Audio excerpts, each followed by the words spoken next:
ಮಾನ್ಯರನ್ನ ವೇದಿಕೆಗೆ ಬರಮಾಡ್ಕೊಳ್ಳೋಣ. ಶ್ರೀಮತಿ ಪದ್ಮಾ ಸುರೇಶ್ ಕಂಚುಗಾರ್ ಬೆಳಲ್ಕಂಡ ಕಂಚುಗಾರ ಸಮಾಜದ ಪ್ರಮುಖರು ದಯವಿಟ್ಟು ವೇದಿಕೆಯಲ್ಲಿ ಅವರನ್ನ ಬರಮಾಡ್ಕೊಳ್ತಾ ಇದ್ದೇನೆ. ಇಂದು ಬರುವವರಿಗೆ ಮುಟ್ಟಳ್ಳಿ ಮಂಡಳ ವತಿಯಿಂದ ಆತ್ಮೀಯ ಸ್ವಾಗತವನ್ನು ಕೋರುತ್ತೇನೆ.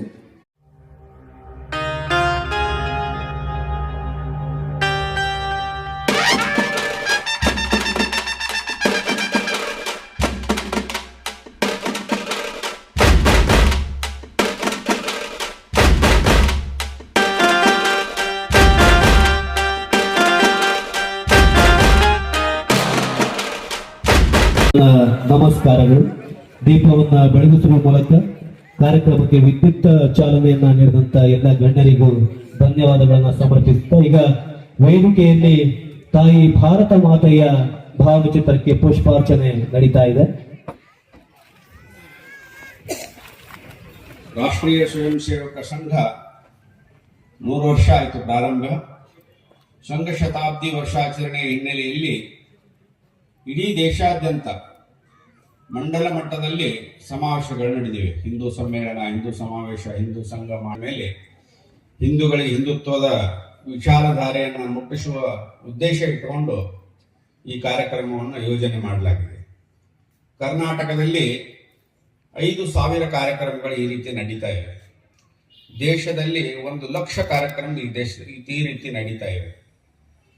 ಒಟ್ಟಿ ಪಂಚಪರಿವರ್ತನೆಯನ್ನು ಯೋಜನೆಯನ್ನು ಇಟ್ಟುಕೊಂಡು ಸಮಾಜದ ಪಂಚಪರಿವರ್ತನೆಯ ವಿಷಯವನ್ನು ಪ್ರಸ್ತಾಪ ಮಾಡಬೇಕು ಅನ್ನೋ ದೃಷ್ಟಿಕೋನ ಇಟ್ಟುಕೊಂಡು ಈ ಸಮಾವೇಶಗಳ ಪ್ರಾರಂಭ ಆಗಿವೆ. ಪಂಚ ಪರಿವರ್ತನೆಯಲ್ಲಿ ನಾವೆಲ್ಲ ಹಿಂದೂ, ನಾವೆಲ್ಲ ಬಂಧು, ನಾವೆಲ್ಲ ಒಂದು ಅನ್ನುವಂಥ ಅರಿವು ಪ್ರತಿಯೊಬ್ಬ ಹಿಂದುವಿಗೂ ಮೂಡಬೇಕು. ಅದರ ಉದ್ದೇಶ ಇಟ್ಕೊಂಡು ನಮ್ಮಲ್ಲಿ ಅಸ್ಪೃಶ್ಯತೆ ನಿವಾರಣೆ ಆಗಬೇಕು, ಜಾತಿ ಭೇದಗಳ ದಮನ ಆಗಬೇಕು, ನಾವೆಲ್ಲರೂ ಭಾರತೀಯರು, ನಾವೆಲ್ಲ ಭಾರತ ಮಾತೆಯ ಮಕ್ಕಳು ಅನ್ನುವಂಥ ಸಂಕಲ್ಪ ಹಿಂದೂ ಸಮಾಜ ಮಾಡಬೇಕಾಗಿದೆ. ಎರಡನೇದು ಕುಟುಂಬ ಪ್ರಬೋಧನ. ನಮ್ಮ ಕುಟುಂಬಗಳು ಗಟ್ಟಿ ಆಗಬೇಕಾಗಿದೆ. ಯಾಕಂದ್ರೆ ಕುಟುಂಬ ಒಡಿತಾ ಇದೆ. ವಯಸ್ಸಿಗೆ ಬಂದು ಮಕ್ಕಳು ಬೇರೆ ಇರ್ತಾರೋ, ತಾಯಿ ತಂದೆ ಬೇರೆ ಇರ್ತಾರೋ, ಇಂಥ ಪರಿಸ್ಥಿತಿ ನಿರ್ಮಾಣ ಆಗೈತಿ. ಅದರ ಪರಿಣಾಮದಿಂದ ಆರೋಗ್ಯವಂತ ಮಕ್ಕಳನ್ನು ಕೊಡೋಕೆ ನಾವು ವಿಫಲ ಆಗ್ತಾ ಇದ್ದೀವಿ. ಆ ಕಾರಣಕ್ಕೋಸ್ಕರ ಕುಟುಂಬ ಪ್ರಬೋಧನೆ ಹೆಸರ ಮೇಲೆ ಕುಟುಂಬಗಳು ಗಟ್ಟಿ ಆಗಬೇಕು. ಕುಟುಂಬ ಗಟ್ಟಿ ಇದ್ರೆ ಮಕ್ಕಳು ಗಟ್ಟಿ ಹಾಕ್ತಾರೆ, ಮಕ್ಕಳು ಗಟ್ಟಿ ಇದ್ರೆ ದೇಶ ಗಟ್ಟಿ ಹಾಕೈತಿ. ಇದು ಸಾಮಾನ್ಯ ಸೂತ್ರ. ಇದಾದ ನಂತರ 3ನೇದು ಸ್ವದೇಶಿ ಜೀವನ ಶೈಲಿ. ನಮ್ಮ ಉಡುಗೆ ತೊಡುಗೆ ನಡೆ ನುಡಿ ಎಲ್ಲ ಸ್ವದೇಶಿಮಯವಾಗಿರ್ಬೇಕು. ನಾವು ಬಳಸುವಂತ ಪ್ರತಿಯೊಂದು ವಸ್ತು ನಮ್ಮದೇ ಆಗಿರ್ಬೇಕು. ನಾವು ಬೇರೆ ಬೇರೆ ದೇಶದ ವಸ್ತುಗಳನ್ನು ಬಳಸೋದ್ರಿಂದ ಮತಾಂತರಕ್ಕೋಸ್ಕರ ದುಡ್ಡು ಹೋಗುತ್ತೆ, ಭಯೋತ್ಪಾದನೆಗೋಸ್ಕರ ದುಡ್ಡು ಹೋಗುತ್ತೆ. ಭಾರತದಲ್ಲಿ ಉತ್ಪನ್ನ ಆಗುವಂತ, ನಮ್ಮ ಜಿಲ್ಲೆಯಲ್ಲಿ ಉತ್ಪನ್ನ ಆಗುವಂತ ವಸ್ತುಗಳನ್ನೇ ಉಪಯೋಗಿಸುವಂತ ಒಂದು ಪ್ರಯತ್ನ ಮಾಡಬೇಕು ಅನ್ನೋ ದೃಷ್ಟಿಕೋನ ಇಟ್ಕೊಂಡು ಸ್ವದೇಶಿ ಜೀವನ ಶೈಲಿಯನ್ನು ಅಳವಡಿಸಬೇಕು. ಪ್ರತಿಶತ ಯುವಕ ಮತ್ತು ಯುವತಿಯರದಾರ, ಇವ್ರ ನಾಶ ಮಾಡಬೇಕು ಅಂತ ಅಂತಾರಾಷ್ಟ್ರ ಮಟ್ಟದೊಳಗೆ ಯೋಜನೆ ನಡೆದಿದೆ. ಶಾಲಾ ಕಾಲೇಜಿನೊಳಗೆ ನಮ್ಗೆ ಗೊತ್ತಿಲ್ಲದೆ ಡೇಗಳು ಬಂದವು. ಫ್ರೆಂಡ್ಶಿಪ್ ಡೇ ಅಂತ. ರಕ್ಷಾಬಂಧನದೊಳಗೆ ಒಂದು ಹುಡುಗಿಗೆ ರಾಖಿ ಕಟ್ಟಿದ್ರೆ ಲೈಫ್ ಟೈಮ್ ಅಣ್ಣ ತಂಗಿ ಹಾಕ್ಯಾರ. ಆದ್ರೆ ಅದನ್ನ ಅವಾಯ್ಡ್ ಮಾಡೋ ಸಲುವಾಗಿ ಫ್ರೆಂಡ್ಶಿಪ್ ಡೇ ತಗೊಂಡ್ಬಂದಾರ. ಫ್ರೆಂಡ್ಶಿಪ್ ಡೇ ಹೋಗ್ತಾರೆ. ಫ್ರೆಂಡ್ ಅಂದ್ರೆ ಗೆಳೆಯನೂ ಆಗ್ಬೋದು, ಗಂಡನೂ ಆಗ್ಬೋದು. ರಾಖಿ ಕಟ್ಟಿದ ಮೇಲೆ ಅಣ್ಣ ಅಂದ್ರೆ ಅಣ್ಣ ಹಾಕಣ, ಮತ್ತೇನಾಗಕ್ಕೆ ಸಾಧ್ಯನೇ ಇಲ್ಲ. ಇಲ್ಲಿ ಫ್ರೆಂಡ್ಶಿಪ್ ಡೇ ಮಾಡೋದ್ರಿಂದ ಲವರ್ ಆಗಕ್ಕೆ ಸಾಧ್ಯ ಐತಿ. ಫ್ರೆಂಡ್ಶಿಪ್ ಡೇ ಆದ 3 ತಿಂಗಳಿಗೆ ವ್ಯಾಲೆಂಟೈನ್ಸ್ ಡೇ ಬರ್ತೈತಿ. ಸುಮ್ಮನೆ ಹೆಂಗ್ಕೊಂಡ್ರು ಫ್ರೆಂಡ್ ಆದ್ಮೇಲೆ 3 ತಿಂಗಳದೊಳಗೆ ಲವರ್ ಹಾಕಾರ. ವ್ಯಾಲೆಂಟೈನ್ಸ್ ಡೇ ಆದ 9 ತಿಂಗಳಿಗೆ ಚಿಲ್ಡ್ರನ್ಸ್ ಡೇ ಬರ್ತೈತಿ. ಅದಾದ್ಮೇಲೆ ಮದರ್ಸ್ ಡೇ, ಫಾದರ್ಸ್ ಡೇ ಬರ್ತೈತಿ. ಆಮೇಲೆ ವೆಡ್ಡಿಂಗ್ ಆನಿವರ್ಸರಿ ಡೇ. ಇದೆಲ್ಲ ಬರೋದು ಪಾಶ್ಚಿಮಾತ್ಯ ಸಂಸ್ಕೃತಿ. ನಮಗೆ ವೆಡ್ಡಿಂಗ್ ಆನಿವರ್ಸರಿ ಅವಶ್ಯಕತೆನೇ ಇಲ್ಲ. 60 ವರ್ಷಕ್ಕೆ ಷಷ್ಠಾಬ್ದಿ ಮಾಡ್ತೇವೆ ನಾವು. 1 ಹೆಜ್ಜೆ ಇಟ್ಟೇವೆ ಅಂತ. ಸಪ್ತಪದಿ ಒಳಗ 7 ಹೆಜ್ಜೆ ಪೈಕಿ 60 ವರ್ಷಕ್ಕೆ 1 ಹೆಜ್ಜೆ ಇಟ್ಟಂಗ ನಾವು 7 ಜನದೊಳಗೂ ಗಂಡ ಹೆಂಡತಿಯಾಗಿ ಹುಟ್ಟು ಮತ್ತು ಬೇಡ್ಕೊಳ್ಳೋರು ನಾವು. ಈ ವೆಡ್ಡಿಂಗ್ ಆನಿವರ್ಸರಿ ಎದಕ್ಕೆ ಬಂತಂದ್ರೆ ಬ್ಯಾರೆ ದೇಶದೊಳಗೆ ಅಗ್ರಿಮೆಂಟ್ ಮೇಲೆ ಮದುವೆ ಆಗಿರ್ತಾರೆ. 1 ವರ್ಷ 2 ವರ್ಷ ಅಗ್ರಿಮೆಂಟ್ ಮೇಲೆ ಮದುವೆ ಹಾಕಾರೆ. ಎಷ್ಟು ವಿಕೃತ ಇರ್ತಾವಂದ್ರ ಗಂಡ ಬಾತ್ರೂಮ್ ನಿಂತು 3 ಸಲ ಟಾವೆಲ್ ಕೊಡು ಕೇಳಿದ್ರೆ ಡಿವೋರ್ಸ್ ಕೊಟ್ಬಿಡ್ತಾರ ಅಲ್ಲಿ ಹೆಣ್ಮಕ್ಳು ಬ್ಯಾರೆ ದೇಶದೊಳಗೆ. 3 ಸಲ ಕೇಳ್ಯಾನ, ನನ್ನ ಗೀತಾ ಇಟ್ಕೊಂಡಾನ ನೀವು ಅಂತ ಹೇಳಿ. ಇದು ಪಾಶ್ಚಿಮಾತ್ಯ ಸಂಸ್ಕೃತಿ. ಅದಕ್ಕೆ 1 ವರ್ಷ ಬದುಕಿಯೋಲ್ಲ ಇಬ್ರು ಕೂಡ ಅಂತೇಳಿ ಅವ್ರು ವೆಡ್ಡಿಂಗ್ ಆನಿವರ್ಸರಿ ಮಾಡ್ಕೋತಾರೆ. ನಮ್ಮಲ್ಲಿ ಹೆಂಗ 60 ವರ್ಷಕ್ಕೆ ಷಷ್ಠಾಬ್ದಿ ಎತ್ತು 1 ಮಾಡ್ಕೋತೇವೆ ಅಂದ್ರೆ ಮುಂದಿನ ಜನ್ಮಕ್ಕೆ 1 ಮಾಡ್ಕೊಳ್ಳೋಣ. ಅಕಸ್ಮಾತ್ 120 ವರ್ಷ ಇದ್ರೆ 2ನೇದು ಮಾಡ್ಕೊಳ್ಳೋಣ ಅಂತ. ಇಂಥ ಶ್ರೇಷ್ಠ ಸಂಸ್ಕೃತಿ ನಮ್ದು. ಆ ಸಂಸ್ಕೃತಿಯನ್ನು ನಾವು ಮರೆತೇವೆ. ಇವತ್ತು ನಮ್ಗೆ ಹುಟ್ಟಿದ ಮಕ್ಕಳು ಬರ್ತಡೇ ಹೆಂಗ್ ಮಾಡ್ಬೇಕು ಅನ್ನೋ ಗೊಂದಲದೊಳಗದೇವು ನಾವು. ರಾಮನವಮಿ ಮಾಡ್ತೇವೆ, ಗೋಕುಲಾಷ್ಟಮಿ ಮಾಡ್ತೇವೆ, ಹನುಮ ಜಯಂತಿ ಮಾಡ್ತೀವಿ.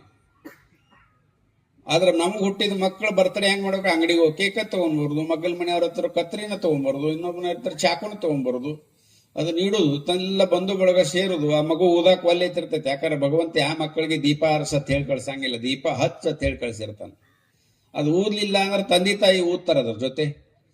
3 ಮಂದಿ ಪೈಕಿ ಯಾರ್ದಾರ ಒಂದಿಟ್ಟು ಜೋಲ್ ಸಿಡಿತೈತೆ ಆ ಕೇಕಿಗೆ. ಆ ಕೇಕ್ ಕತ್ತರಿಸಿ ಬೇರೆದವ್ರ ಬಾಯಾಗಿಡ್ತಾರೆ. ಪ್ರಾಣಿಗಳು ಮಾಡಂಗಿಲ್ಲ ಇದನ್ನು. ಇದೆಲ್ಲ ಬದಲಾಗಬೇಕು. ಅದಕ್ಕೆ ಸ್ವದೇಶಿ ಜೀವನ ಶೈಲಿಯನ್ನ ಅಳವಡಿಸ್ಕೋಬೇಕು ಅಂತ. ಇನ್ನು ದೇಶದೊಳಗೆ ನಡೆದಿರುವಂತ ಲವ್ ಜಿಹಾದ್ ಬಗ್ಗೆ ಹೇಳಬೇಕಂದ್ರೆ ಭಯಾನಕ. 1 ವರ್ಷಕ್ಕೆ 3 ರಿಂದ 3.5 ಲಕ್ಷ ಯುವತಿಯರು ಮುಸಲ್ಮಾನರ ಜೊತೆ ಹೊಂಟಾರ. ಯಾರು ಹಿಂದೂ ಹುಡುಗಿನ ಮದುವೆ ಹಾಕಾರ ಅವ್ರು ಈ ದೇಶದೊಳಗೆ ಹೀರೋಗಳು ಹಾಕಿದ್ರಿ. 14 ವರ್ಷದ ಮೊದಲು ಶಾರುಖ್ ಖಾನ್ ಗೌರಿನ ಮದುವೆ ಆಗ್ಯಾನ, ಅವ ಹೀರೋ. ಅವನ್ ಟಿಕೆಟ್ ಬ್ಲ್ಯಾಕ್ನಾಗ ನೋಡ್ತಿದ್ದೇವ್ ನಾವು, ರೊಕ್ಕ ಕೊಟ್ಟು, ಹೇಳಿದಷ್ಟು ರೊಕ್ಕ ಕೊಟ್ಟು. ಸೈಫ್ ಅಲಿ ಖಾನ್ ಕರೀನಾ ಕಪೂರ್ ಹಿಂದೂ ಹುಡುಗಿನ ಮದುವೆ ಆಗ್ಯಾನ, ಅವ ನಮ್ಮ ಹೀರೋ. ಇರ್ಫಾನ್ ಪಠಾಣ್ ಹಿಂದೂ ಹುಡುಗಿನ ಮದುವೆ ಆಗ್ಯಾನ, ಅವ ನಮ್ಮ ಹೀರೋ. ಮೊಹಮ್ಮದ್ ಕೈಫ್ ಹಿಂದೂ ಹುಡುಗಿನ ಮದುವೆ ಆಗ್ಯಾನ, ಅವ ನಮ್ಮ ಹೀರೋ. ಅಮೀರ್ ಖಾನ್ 3 ಹಿಂದೂ ಹುಡುಗಿಯರ ಮದುವೆ ಆಗ್ಯಾನ, ಅವ ನಮ್ಮ ಹೀರೋ. ಅಂದ್ರೆ ಖಬರೇ ಇಲ್ಲ ಅಂತ. ಹಿಂದೂ ಹುಡುಗಿನ ವೈಧಾನ ಜನಸಂಖ್ಯೆ ಕಡಿಮೆ ಮಾಡ್ಯಾನ, ಅವ್ನು ಯಾಕೆ ನೋಡ್ಬಾರ್ದು, ಅವ್ನು ಯಾಕೆ ಬ್ಯಾಕ್ಔಟ್ ಮಾಡ್ಬೇಕು, ಅದು ಸಮಾಜಕ್ಕೆ ಅನಿಸ್ಲೇ ಇಲ್ಲ ಅಂತ. ಈಗಿನ ಹುಡುಗಿಯರು ಹೆಂಗಿರ್ಬೇಕಪ್ಪ ನೀನು? ಆಗೋ ಹುಡುಗ ಅಂತ ಕೇಳಿದ್ರೆ ಸಲ್ಮಾನ್ ಖಾನ, ಇರ್ಫಾನ್ ಖಾನ, ಇವು ಖಾನ್ಗಳ ಹೆಸರೇ ಹೇಳ್ತಾವ. ಖಾನ್ ಗ್ರೇಸಸ್ ಏನೈತೆ ಅವ್ರ ಹತ್ರ? 54 ವರ್ಷ ಅವ್ರು ಹೀರೋಗಳಂತ. 20 ವರ್ಷದ ಹುಡುಗಿಯಾರು ಕೂಡ ಸಿನಿಮಾ ಮಾಡ್ತಾರೆ. ಎಲ್ಲಾ ಬೆಳಗಾಗ್ಯಾವ, ಎಲ್ಲ ಜೋತು ಬಿದ್ದಾವ. ಆದ್ರೂ ಸಹಿತ ಮೇಕಪ್ ಮಾಡ್ಕೊಂಡು ಸಿನಿಮಾ ನೋಡ್ತಾರೆ. ಹುಚ್ಚದ್ ನಾವು ನೋಡ್ತೀವಿ. ಆದ್ರೆ 14 ವರ್ಷನಾಗ ಬದಲಾಗೈತಿ. ಈಗ ಯಾರೋ ಅವ್ರ ಪಿಕ್ಚರ್ ನೋಡೋಲ್ರಿ. ಯಾಕಂದ್ರೆ ಸಮಾಜ ಜಾಗೃತ ಆಗಿದೆ. ಸಮಾಜ ಜಾಗೃತ ಆದ್ರ ಪರಿಣಾಮ ಇವತ್ತು ನೋಡ್ಬೇಕು. ಹಾರ್ಪಿಕ್ ಅಡ್ವರ್ಟೈಸ್ ಮಾಡಾಕತ್ತಾನ ಅಮೀರ್ ಖಾನ್. ಸೈಫ್ ಅಲಿ ಖಾನ್ ಶಾಂಪೂ ಅಡ್ವರ್ಟೈಸ್ ಮಾಡಾಕತ್ತಾನ. ಸಲ್ಮಾನ್ ಖಾನ್ ಪೆಪ್ಸಿ ಅಡ್ವರ್ಟೈಸ್ ಮಾಡಾಕತ್ತಾನ. ಅಂದ್ರೆ ಅಡ್ವರ್ಟೈಸ್ ಮಾಡಿ ಬದುಕುವಂತ ಸ್ಥಿತಿ ನಿರ್ಮಾಣ ಆಗೈತೆ. ಅದಕ್ಕೆ ಕಾರಣ ಏನಂದ್ರೆ ಹಿಂದೂ ಸಮಾಜ ಜಾಗೃತಿ ಆಗಿದೆ. ಇನ್ನೂ ಸಮಾಜ ಜಾಗೃತಿ ಆಗ್ಬೇಕು. ಕಿಸ್ಕಾ ಲಾಟಿ ಉಸ್ಕಾ ಮೈಸ್. ಮೊನ್ನೆ ಮುಂಬೈದೊಳಗೆ ಸರಸಂಘ ಚಾಲಕರ ಪ್ರಶ್ನೋತ್ತರ ಇತ್ತು. ಸಲ್ಮಾನ್ ಖಾನ್ ಬಂದು ಕೂತ್ ಕೇಳೋದ. ಅಂದ್ರೆ ಪರಿವರ್ತನೆ ಆಗಾಕತ್ತೈತಿ. ಪರಿವರ್ತನೆ ಮಾಡುವುದೇ ನಮ್ಮ ಕೆಲಸ. ಇಡೀ ಮಲ್ಕೊಂಡಿರುವಂತ ದೇಶವನ್ನು ನಾವು 100 ವರ್ಷನಾಗ ಎಬ್ಸೀವಿ. ರಾಮ ಮಂದಿರವನ್ನು 500 ವರ್ಷ ತಗೊಂಡೇವು ಕಟ್ಟಾಕ. ಈ ಮುಸಲ್ಮಾನರನ್ನ ಕ್ರಿಶ್ಚಿಯನ್ರನ್ನ ತಿದ್ದಾಕ ಇನ್ನು 50 ವರ್ಷ ತಗೋತೇವೆ ನಾವು. ತಿದ್ದುತ್ತೀವಿ. ಯಾಕಂದ್ರೆ ಈ ನೆಲದ ಪ್ರಕೃತಿ ನಮ್ದು. ನಾಗರಿಕರ ಹೊಣೆಗಾರಿಕೆ. ಪ್ರತಿಯೊಬ್ಬ ಮನುಷ್ಯನ ಕೆಲಸ ಏನು? ಯಾಕೆ ಹುಟ್ಟಿದೆ ಅಂದ್ರೆ ಸಾಯೋದಕ್ಕೆ, ಸಾಹಿತ್ಯ ಆಗ್ತಂದ್ರೆ ಹುಟ್ಟೋದಕ್ಕೆ. ಇದಿಷ್ಟೇ ಅಲ್ಲ ಜೀವನ ಅನ್ನೋದು. ಅದಕ್ಕೆ ಈ ದೇಶದ ಮುಂದಿನ ಪೀಳಿಗೆಗೆ ನಾವು ಈ ದೇಶವನ್ನು ಸುರಕ್ಷಿತವಾಗಿ ಕೊಟ್ಟು ಹೋಗ್ಬೇಕಾಗಿದೆ. ಅದನ್ನೆಲ್ಲ ನೆನಪು ಮಾಡೋ ಹಿನ್ನೆಲೆ ಒಳಗೆ ಹಿಂದೂ ಸಮಾವೇಶ. ಈ ಹಿಂದೂ ಸಮಾವೇಶ ಯಾವುದೇ ಜಾತಿ ಮತದ ವಿರುದ್ಧ ಅಲ್ಲ. ಈ ಹಿಂದೂ ಸಮಾವೇಶ ಯಾವುದೇ ಸಂಘ ಸಂಸ್ಥೆಯ ವಿರುದ್ಧ ಅಲ್ಲ. ಹಿಂದೂ ಸಮಾಜವನ್ನು ಜಾಗೃತಿ ಮಾಡುವ ಉದ್ದೇಶ ಇಟ್ಟುಕೊಂಡು ಈ ಹಿಂದೂ ಸಮಾವೇಶಗಳನ್ನು ಮಾಡ್ತಾ ಇದೆ. ಹಿಂದೂ ಸಮಾವೇಶ ಮಾಡಬೇಕಾದ್ರೂ ಸಾಕಷ್ಟು ಕಾರ್ಯಕರ್ತರ ಪರಿಶ್ರಮ ಎಲ್ಲ ಇರ್ತೈತಿ. ಅವ್ರು 1 ಗಂಟೆ ಕಾರ್ಯಕ್ರಮ, 1 ಗಂಟೆ ಕಾರ್ಯಕ್ರಮಗಳಿವೆಲ್ಲ ಇಷ್ಟು ಉತ್ಸಾಹದಿಂದ ಭಾಗವಹಿಸಿ ಶಾಂತ ರೀತಿಯಿಂದ ಈ ಕಾರ್ಯಕ್ರಮವನ್ನು ಯಶಸ್ವಿಗೊಳಿಸೋದನ್ನು ನೋಡಿದರೆ ತಮಗೆಲ್ಲ ಒಂದ್ಸರಿ ಧನ್ಯವಾದಗಳನ್ನ ಹೇಳಬೇಕು ಅಂತ ಅಡ್ವಾನ್ಸ್ ಅನಿಸ್ತಾ ಇದೆ. ಹಿಂದೂ ಅನ್ನೋದು ಇವತ್ತ ನಿನ್ನೆ ಪ್ರಾರಂಭ ಆಗಿರೋದಲ್ಲ.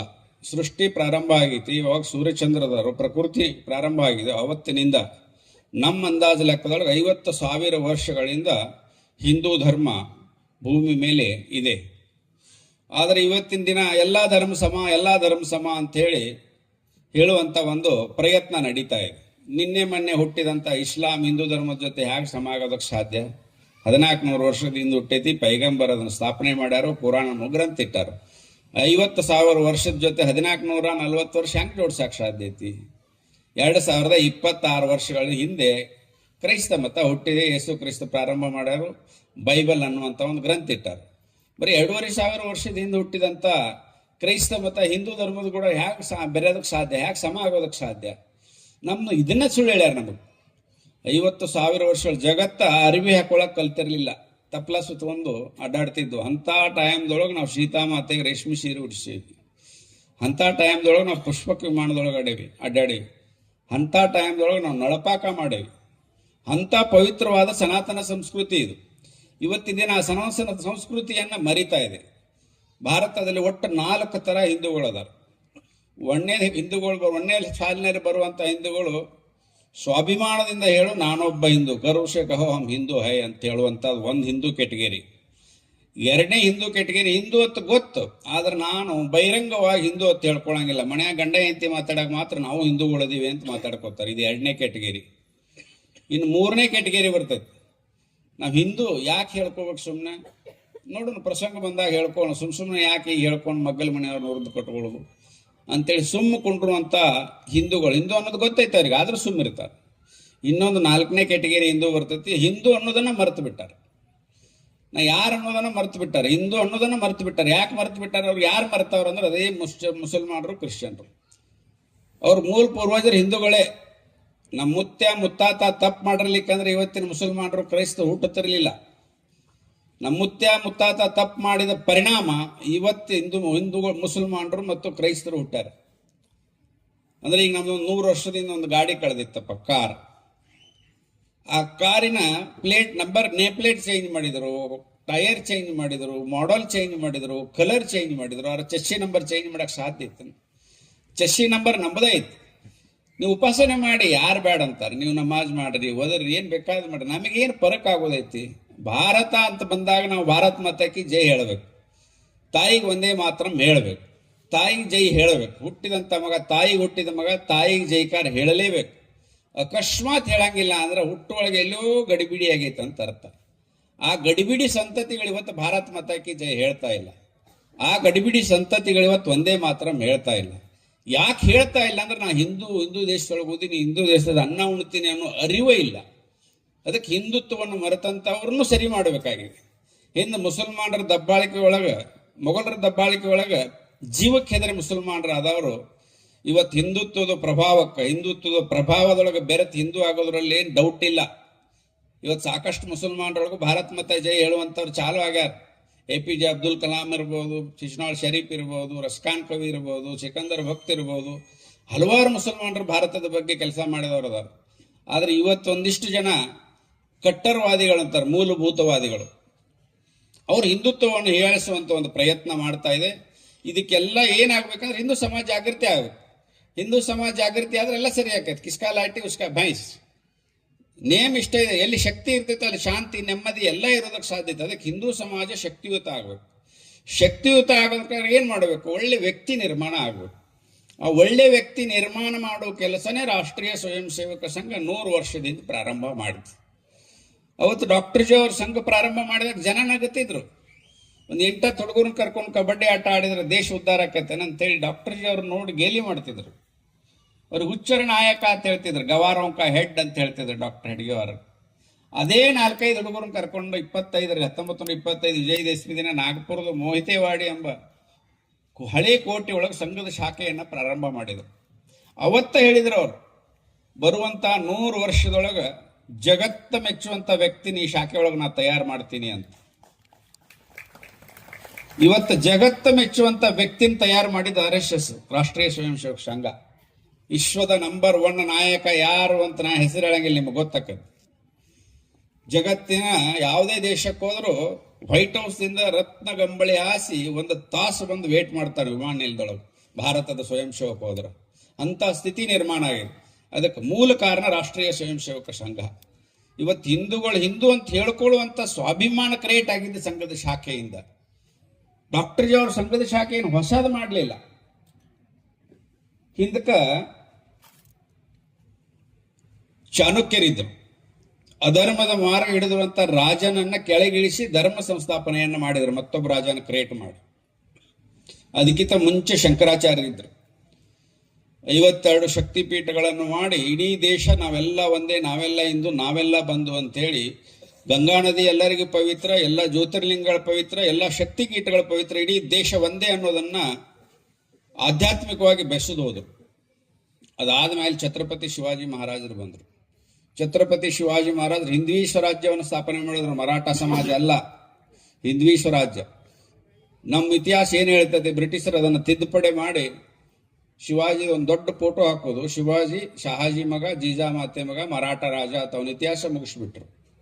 ಅವನ ಇತಿಹಾಸ ಮಕ್ಕಳಿಗೆ ಹೇಳೇ ಇಲ್ಲ. ಅವನ ಇತಿಹಾಸ ಮಕ್ಕಳಿಗೆ ಹೇಳಿದ್ರೆ ಶಾಲೆ ಒಳಗೆ ಕೊಂಬಲ್ಬೇಕಾಯ್ತಂತ.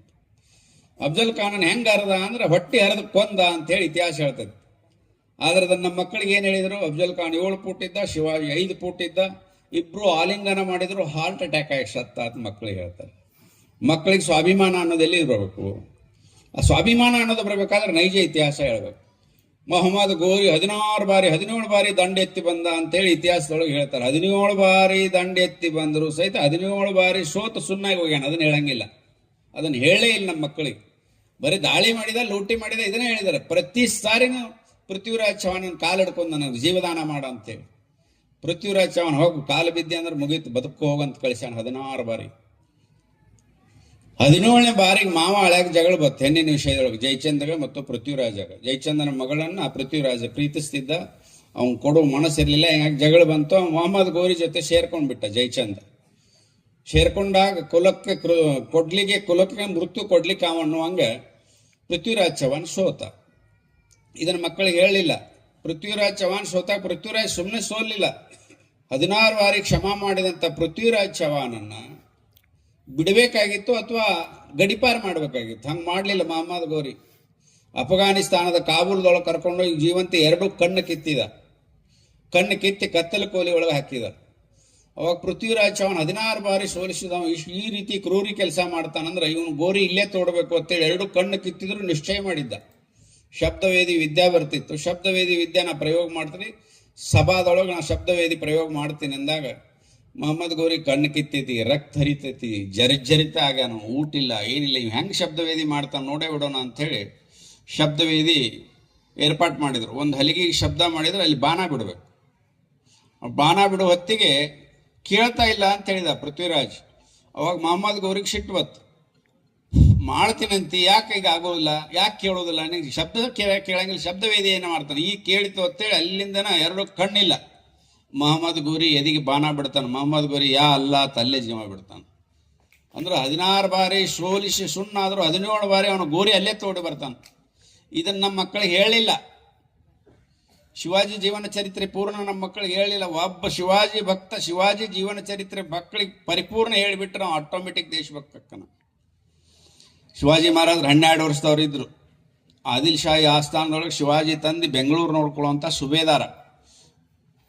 ಒಮ್ಮೆ ಆದಿಲ್ ಶಾಹಿನ ಭೇಟಿ ಮಾಡಬೇಕು ಅಂತೇಳಿ ಬೆಂಗಳೂರಿಂದ ಬಿಜಾಪುರ ಕರ್ಕೊಂಡು ಹೋಗ್ತಾನೆ ಶಿವಾಜಿನ. ಶಹಾಜಿ ಕರ್ಕೊಂಡು ಹೋಗೋ ಮುಂಚೆ ಹಾಳು ಹಂಪಿ ತೋರಿಸ್ತಾನೆ ಅವ್ನು ಮಗು. ಆ ಹಂಪಿ ನೋಡ್ತಾನೆ ಶಿವಾಜಿ. 12 ವರ್ಷದ ಬಾಲಕ. ಪ್ರತಿಯೊಂದು ಪ್ರಶ್ನೆ ಮಾಡ್ತಾನೆ. ವಿರೂಪಾಕ್ಷ ದೇವಸ್ಥಾನ ಯಾರು ಭಗ್ನ ಮಾಡಿದ್ರು ತಂದಿನ ಕೇಳ್ತಾನೆ. ಮುಸಲ್ಮಾನ್ ಅಂತ ಹೇಳ್ತಾನೆ ತಂದಿ.